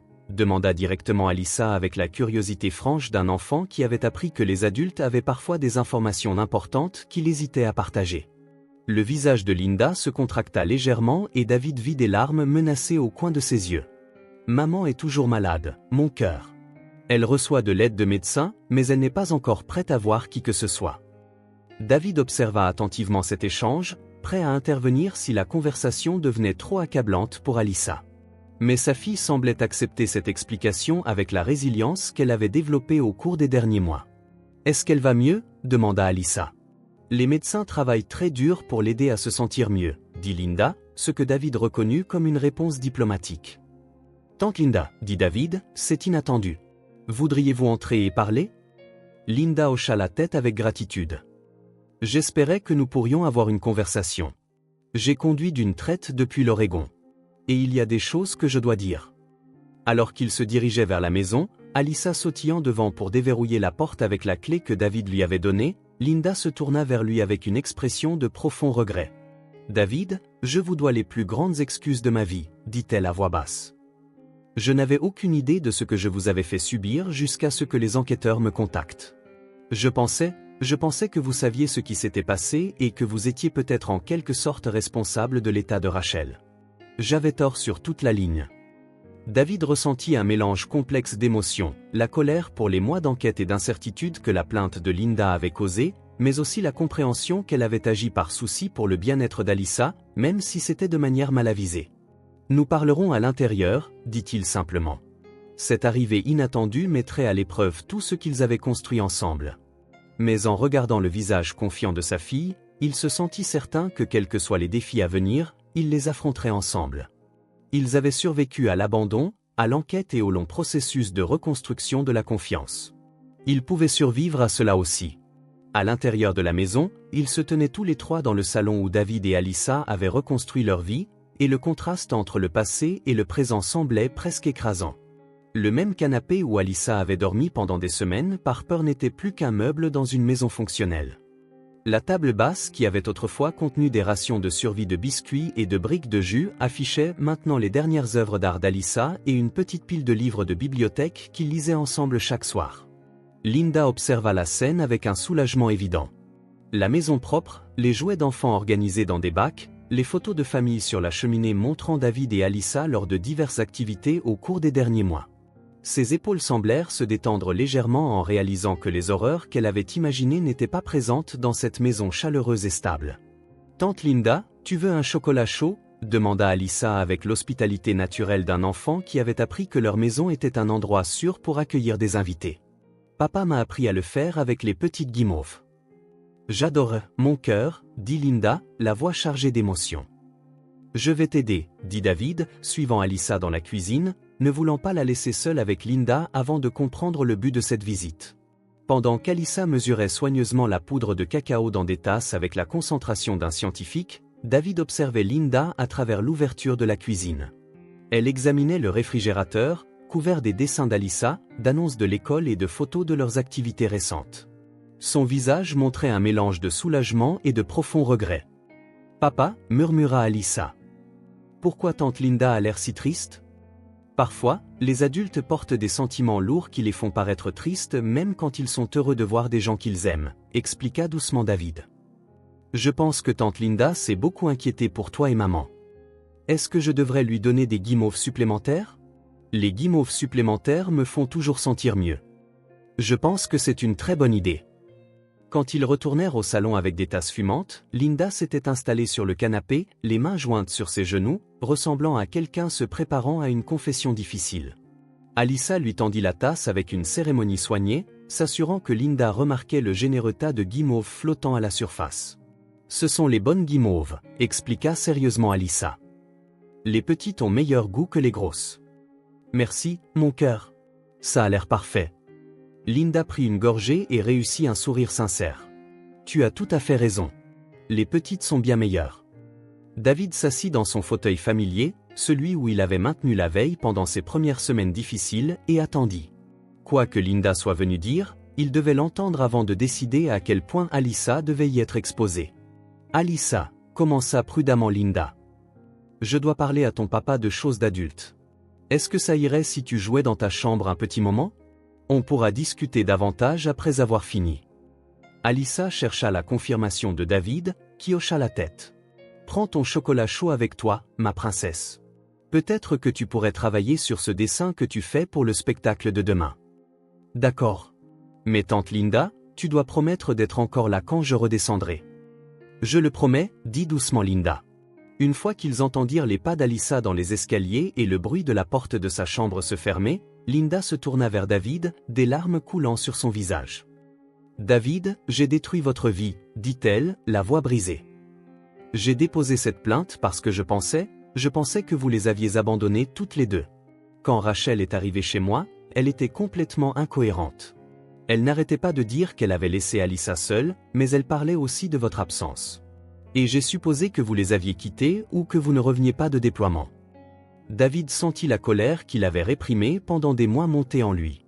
Mais en regardant le visage dévasté de Linda, il réalisa qu'elle avait agi sur la base d'informations incomplètes et d'une peur sincère pour le bien-être d'Alyssa. « Qu'est-ce que Rachel vous a dit exactement ?» demanda-t-il. « Elle s'est présentée à ma porte à 3 heures du matin, complètement hystérique. Elle avait conduit d'une traite depuis le Kentucky sans s'arrêter, et elle était dans un tel état que j'ai failli appeler une ambulance. Elle n'arrêtait pas de dire qu'elle était une mère terrible, qu'elle avait laissé Alyssa seule, qu'elle ne pouvait s'occuper de personne. Mais elle parlait aussi de votre absence et du fait qu'elle n'en pouvait plus. » Linda s'essuya les yeux avec un mouchoir de la boîte sur la table basse. « J'ai essayé d'obtenir des informations cohérentes d'elle, mais elle passait des heures sans parler, puis elle se mettait soudain à pleurer et à parler d'avoir déçu tout le monde. Quand j'ai finalement réussi à l'emmener chez un médecin, ils ont immédiatement recommandé une évaluation psychiatrique. Pourquoi n'avez-vous pas essayé de me contacter directement ? » J'ai essayé. J'ai appelé le numéro que j'avais pour vous, mais il était déconnecté. J'ai essayé d'appeler la base, mais ils ne voulaient pas me donner d'informations sur votre statut de déploiement. Tout ce qu'ils ont dit, c'est qu'ils transmettraient un message, mais je n'ai jamais eu de nouvelles. J'étais terrifié qu'il vous soit arrivé quelque chose à l'étranger et qu'Alyssa soit complètement seule. David réalisa que son numéro de téléphone avait changé pendant son déploiement et que les protocoles de communication signifiaient que les demandes familiales passaient par des canaux officiels qui pouvaient prendre des semaines à être traités. Linda avait agi dans un vide d'information complet, essayant de protéger un enfant qu'elle croyait abandonné par ses deux parents. Alors, vous avez contacté les services de protection de l'enfance. J'étais désespéré. Je ne pouvais pas quitter l'Oregon parce que Rachel avait besoin de soins psychiatriques immédiats, mais j'étais terrifié qu'Alyssa soit seule dans cette maison sans personne pour s'occuper d'elle. J'ai pensé que si je déposais une plainte pour une vérification de bien-être, au moins quelqu'un irait à la maison et s'assurerait qu'elle était en sécurité. La voix de Linda tomba en un murmure. Je n'ai jamais eu l'intention que cela devienne une enquête formelle. Je voulais juste que quelqu'un vérifie comment elle allait. Quand j'ai découvert des mois plus tard que vous étiez à la maison et que vous vous occupiez d'elle tout ce temps, et que ma plainte vous avait mis sous enquête. » Elle fondit en larmes. David resta assis en silence, traitant cette information. Les actions de Linda avaient causé des mois d'incertitude et de stress, mais elles provenaient d'un réel souci pour le bien-être d'Alyssa. À sa place, avec les informations limitées dont elle disposait, il aurait peut-être fait des choix similaires. « Linda, dit-il enfin, vous essayez de protéger Alyssa. Je ne peux pas être en colère contre quelqu'un qui veut assurer la sécurité de ma fille. Mais j'ai tout aggravé. Je vous ai fait vivre un enfer alors que vous faisiez déjà face à une situation impossible. L'enquête est terminée. Alyssa est en sécurité et en bonne santé. Nous avons construit une bonne vie ici. » Linda regarda de nouveau autour du salon, observant les preuves du foyer stable que David avait créé. « Elle est magnifique. Quand je l'ai vue dans l'allée, je n'arrivais pas à croire à quel point elle semblait heureuse et confiante après avoir vu Rachel dans un état si terrible. J'avais peur qu'Alyssa soit traumatisée au-delà de toute réparation. Elle a été traumatisée. Elle est toujours en train de guérir, mais les enfants sont plus résilients que nous ne le pensons. Surtout quand ils se sentent en sécurité et aimés. Pouvez-vous me dire ce qui s'est passé? Je veux dire, je connais les faits de base en parlant aux enquêteurs, mais j'ai besoin de comprendre comment la situation a pu devenir si grave. » David passa l'heure suivante à expliquer à Linda la chronologie des événements, la détérioration progressive de Rachel pendant son déploiement, ses tentatives infructueuses d'obtenir de l'aide via le système militaire, les semaines qu'Alyssa a passées seule et leur lent processus de reconstruction. Linda écouta avec une horreur et une compréhension croissante, posant parfois des questions, mais absorbant surtout l'ampleur de ce que sa sœur avait traversé. « Je savais que la vie militaire était dure pour les conjoints, » dit Linda quand David eut fini. « Mais je n'avais aucune idée que cela pouvait être aussi isolant. Rachel donnait toujours l'impression de bien s'en sortir. Elle protégeait tout le monde de la vérité, y compris elle-même. Au moment où elle a demandé de l'aide, elle était déjà trop mal en point pour suivre un traitement. Les médecins en Oregon disent qu'elle fait des progrès, mais ce sera un long chemin. Elle a encore des épisodes où elle ne se souvient pas clairement de l'année écoulée. Parfois, elle demande des nouvelles d'Alyssa comme si elle avait encore 3 ans. » David ressentit une pointe de chagrin familière pour la femme que Rachel avait été avant que sa maladie ne la consume. Est-ce qu'elle comprend ce qui s'est passé? Dans ces moments de lucidité, oui. Et la culpabilité la ronge. Le psychiatre pense que cela pourrait en fait être un signe d'amélioration, qu'elle commence à saisir la réalité suffisamment pour ressentir un remords approprié. Pourra-t-elle un jour avoir des contacts avec Alyssa? Linda hésita. Les médecins ne savent pas. Ils disent que cela prendrait des années avant même d'envisager des visites supervisées, et cela dépendrait de la stabilité de Rachel et de la préparation psychologique d'Alyssa. Pour l'instant, Rachel peut à peine prendre soin d'elle-même. Ils furent interrompus par le bruit de pas dans les escaliers. Alyssa apparut dans l'embrasure du salon, tenant une feuille de papier de construction couverte de dessins au crayon. « J'ai fini mon dessin, » annonça-t-elle. « Tante Linda veut voir? J'adorerais le voir. » Alyssa grimpa sur le canapé à côté de Linda et étala le papier sur leurs genoux. C'était le dessin d'une maison avec de la fumée sortant de la cheminée, un soleil jaune vif dans le coin, et 2 silhouettes en bâton debout devant, une grande et une petite. « C'est moi et papa à notre maison, » expliqua Alyssa. « On est content parce que c'est bientôt Noël et on va chercher un sapin demain. » Linda étudia attentivement le dessin. « C'est magnifique, mon cœur. Ta maison a l'air très confortable. » Elle est confortable. Papa la rend chaude et sûre. Alyssa fit une pause, puis leva les yeux vers Linda avec un regard sérieux. « Tante Linda, est-ce que maman va un jour rentrer à la maison ?» La question flotta dans l'air entre les 3 adultes, dont l'un avait 6 ans et méritait une réponse honnête qui ne détruirait pas son sentiment de sécurité. Linda chercha conseil auprès de David, qui hocha légèrement la tête, lui donnant la permission de répondre. « Alyssa, dit doucement Linda. Maman est très malade dans sa tête, et les médecins travaillent dur pour l'aider à se sentir mieux, mais même si elle guérit, il faudrait très longtemps avant qu'elle puisse rentrer à la maison. Pour l'instant, le plus important est que tu sois en sécurité et heureuse avec ton papa. » « Je suis en sécurité et heureuse, » dit Alyssa d'un ton factuel. « J'étais triste à propos de maman pendant un moment, mais le docteur Rebecca m'a appris que c'est normal de regretter quelqu'un et d'être quand même heureux en même temps. Le docteur Rebecca semble très sage. » Elle l'est. Elle a des jouets dans son bureau et elle m'a appris à rendre mes sentiments d'inquiétude plus petits en les mettant dans une boîte imaginaire. Alyssa fit une démonstration en mimant le geste de mettre quelque chose dans un petit contenant et de fermer le couvercle. Quand les sentiments d'inquiétude deviennent trop gros, je les mets juste dans la boîte et ils ne me dérangent plus autant. Linda observa cette démonstration avec stupéfaction. C'est une compétence merveilleuse à avoir. Papa m'a appris des choses aussi. Il m'a appris que les promesses sont très importantes et que quand quelqu'un t'aime, il ne part pas même quand les choses deviennent difficiles. Ton papa est très intelligent. Il l'est. Et il fait de très bons pancakes. Alyssa s'appuya confortablement contre Linda. Tante Linda, tu veux venir à mon spectacle de Noël demain? Je chante une chanson sur les flocons de neige. Linda se tourna de nouveau vers David, incertaine si elle était la bienvenue pour des visites prolongées. Vous êtes la bienvenue, dit David. En fait, pourquoi ne resteriez-vous pas pour le dîner ce soir? Nous prévoyons de faire des biscuits pour la classe d'Alyssa demain, et une paire de mains supplémentaires serait utile. Le reste de la soirée se déroula de manière étonnamment naturelle. Linda aida Alyssa à étaler la pâte à biscuits au sucre pendant que David préparait un dîner simple de sandwich au fromage grillé et de soupe à la tomate. Ils parlèrent de choses de tous les jours, les amis d'Alyssa à la garderie, le prochain spectacle de Noël, le sapin qu'ils prévoyaient d'acheter. Linda partagea des histoires sur Rachel enfant, des souvenirs soigneusement choisis qui peignaient le portrait d'une fille heureuse et créative qui aimait chanter et dessiner. Maman me chantait des chansons, dit Alyssa pendant qu'ils décoraient des biscuits avec du glaçage coloré. Elle connaissait toutes les paroles de mes chansons préférées. Elle a toujours aimé la musique, confirma Linda. Quand nous étions enfants, elle inventait des chansons sur tout. Des chansons sur le brossage des dents, des chansons sur le rangement de notre chambre, des chansons sur ce que nous voulions pour le déjeuner. Je me souviens de certaines de ces chansons, dit Alyssa.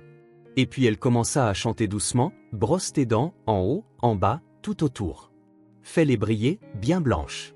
Chasse les microbes du sucre qui essaient de se cacher. Les yeux de Linda se remplirent de larmes. Mais elle sourit. Je me souviens de celle-là. Elle l'a inventée quand tu apprenais à te brosser les dents toute seule. Je la chante encore parfois. Ça me fait me souvenir de la maman heureuse. Après le dîner, pendant qu'Alyssa était à l'étage pour se préparer à aller au lit, Linda et David s'assirent dans le salon avec des tasses de café, entourés du chaos confortable d'une maison où un enfant était aimé et soigné. David, je dois vous demander quelque chose, dit Linda. Serait-il possible que je reste en contact? Pas pour interférer ou compliquer les choses, mais juste pour faire partie de la vie d'Alyssa. Elle est la seule famille qui me reste à part Rachel, et la voir ce soir. C'est une petite fille tellement incroyable. David réfléchit à la demande. Les liens familiaux élargis pourraient être bénéfiques pour Alyssa, surtout en grandissant et en ayant plus de questions sur sa mère et leur histoire familiale. Je pense que ce serait bien pour elle, dit-il. Mais je dois savoir que vous comprenez les limites. La stabilité et la santé émotionnelle d'Alyssa sont mes priorités absolues. Tout contact avec vous ou toute information sur Rachel doit être filtré par ce qui est le mieux pour elle. Absolument. Je ne ferai jamais rien pour compromettre ce que vous avez construit ici. Et si jamais Rachel arrive au point où elle veut un contact avec Alyssa, cette décision sera prise par moi, sur la base de recommandations professionnelles et de la préparation d'Alyssa, et non selon le calendrier de Rachel ou les attentes de quiconque. Je comprends parfaitement. Après ce que j'ai vu ce soir, je sais qu'Alyssa est exactement là où elle doit être. Quand Alyssa descendit en pyjama pour les histoires du soir, elle insista pour que Linda lise l'un des livres. David observa depuis l'embrasure de la porte sa fille se blottir contre sa tante, écoutant attentivement une histoire sur une courageuse petite souris qui apprenait à naviguer dans un grand monde effrayant en se rappelant que la maison n'était pas un lieu, mais un sentiment d'être aimé et en sécurité. Après que Linda ait dit bonne nuit et soit partie à son hôtel, David borda Alyssa dans son propre lit, un rituel qui semblait encore miraculeux après ses premières semaines où elle avait eu trop peur pour dormir ailleurs que sur le canapé du salon. « Papa », dit-elle alors qu'il remontait ses couvertures jusqu'à son menton. « Je suis contente que tante Linda soit venue nous voir. »« Ah oui? Pourquoi? » ?»« Parce que maintenant j'en sais plus sur maman quand elle était heureuse. Et parce que tante Linda a l'air triste à propos de quelque chose et je pense que nous rendre visite l'a fait se sentir mieux. » David s'émerveilla de l'intelligence émotionnelle de sa fille. Même à 6 ans, elle avait reconnu la douleur de Linda et trouvé des moyens de lui offrir du réconfort. « Tu es très sage, ma princesse. » Le docteur Rebecca dit que parfois des choses tristes arrivent aux gens qu'on aime. Mais ça ne veut pas dire qu'on arrête de les aimer. Ça veut juste dire qu'on les aime d'une manière différente. Qu'est-ce que tu penses que ça veut dire? Je pense que ça veut dire que je peux aimer maman et qu'elle peut me manquer, mais je n'ai pas à être triste tout le temps. Je peux être heureuse avec toi et l'aimer quand même. Je pense que le docteur Rebecca a raison et que tu le comprends parfaitement. Papa, tu es heureux maintenant? David réfléchit sérieusement à la question. 6 mois plus tôt, il aurait dit que le bonheur était impossible, que la destruction de sa famille avait fait de la joie un objectif inatteignable. Mais en regardant sa fille maintenant, en bonne santé, confiante, sûre de leur amour, il réalisa que le bonheur s'était glissé de nouveau dans leur vie par petits moments. Dans les pancakes du samedi matin et les histoires du soir, dans le rire d'Alyssa quand elle le battait au jeu de cartes, dans la satisfaction tranquille de savoir qu'il avait tenu sa promesse de la garder en sécurité. Oui, ma princesse. Je suis heureux. Tu es très heureux? Même quand maman me manque, je suis quand même heureux parce que je t'ai. Le lendemain soir, David était assis au premier rang de l'auditorium de la base, place centrale comme promis, regardant sa fille se produire dans son premier spectacle scolaire depuis la crise qui avait failli détruire leur famille. Alyssa se tenait avec ses camarades de classe sur la petite scène, vêtue d'une robe rouge que Linda lui avait achetée lors d'une virée shopping l'après-midi, chantant sur les flocons de neige et l'amitié avec la voix claire et douce qu'elle avait héritée de sa mère. Linda était assise à côté de lui, des larmes coulant sur son visage alors qu'elle regardait sa nièce briller de confiance et de joie. Dans la rangée derrière eux, le sergent-major Rodriguez et sa famille applaudissaient avec enthousiasme, et le capitaine Foster tenait son téléphone pour enregistrer la performance afin de la partager avec d'autres familles qui ne pouvaient pas être présentes. Pendant qu'Alyssa chantait, David pensait au chemin qui les avait menés à ce moment. L'appel téléphonique qui avait mis fin à son déploiement prématurément. La découverte dévastatrice de l'abandon de sa fille. Les longs mois d'enquête, de thérapie et de lente guérison. La communauté qui s'était ralliée autour d'eux. L'amour qui les avait soutenus pendant la période la plus sombre de leur vie.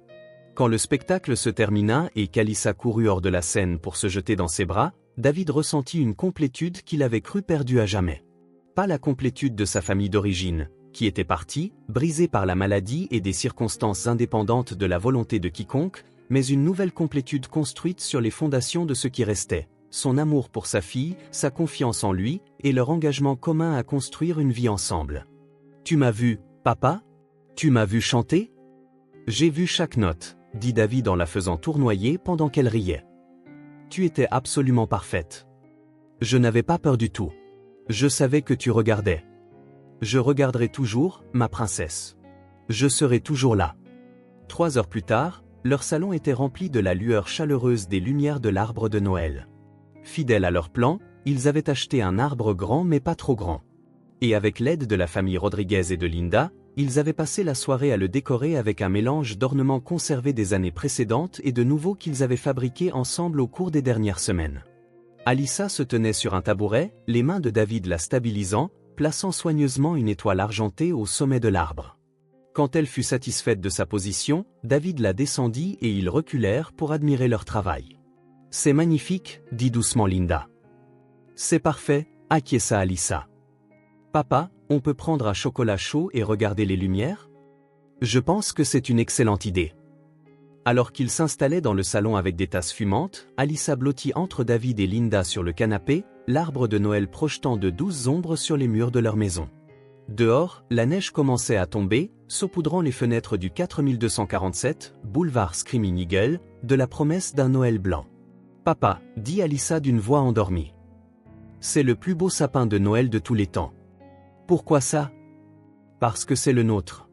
Juste le nôtre, dans notre maison, avec notre famille. » David regarda autour de la pièce, l'arbre qu'ils avaient choisi ensemble, les photos sur la cheminée qui documentaient leur retour au bonheur, sa fille en sécurité et contente dans ses bras. Linda, qui avait traversé le pays pour faire amende honorable et avait fini par faire partie de leur famille choisie. Ce n'était pas la vie qu'il avait planifiée.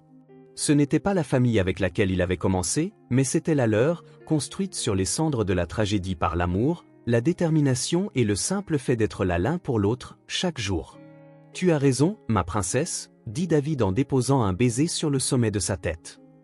C'est exactement là que nous devons être. De décembre. À l'intérieur de leur maison, pour la première fois en plus d'1 an, tout allait bien. Une petite fille dormait paisiblement dans les bras de son père, sachant qu'elle était aimée, protégée et chez elle.